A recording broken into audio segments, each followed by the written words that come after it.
సింగమల అనే అడవిని కంఠి అనే సింహం పాలిస్తుండేది. దానికి నక్క, కాకి అనుచరులుగా ఉండేవి.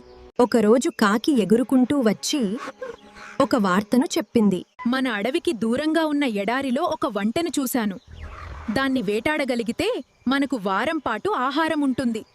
అందరూ కలిసి ఎడారి వైపు బయలుదేరారు. ఎడారిలో వేడి ఎక్కువగా ఉండడంతో సింహం, నక్కల కాళ్లు కాలిపోయి నడవలేకపోయాయి. దాంతో కాకి వంట దగ్గరికి వెళ్లి సహాయం అడిగింది. వంటె ఒప్పుకుని సింహాన్ని, నక్కని మోసుకుంటూ అడవికి తీసుకువచ్చింది. ఒంటె మంచితనం చూసి సింహం దాన్ని తమతో ఉండమని ఆహ్వానించింది. అది నక్కకి, కాకికి నచ్చలేదు.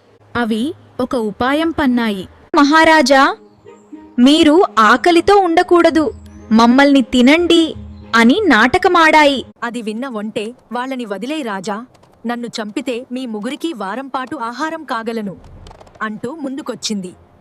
నక్క, కాకి ఆ మాట కోసమే ఇలా నాటకమాడాయని సింహానికి అర్థమైపోయింది. ముందుగా చిన్న జీవితో మొదలు పెడతాను.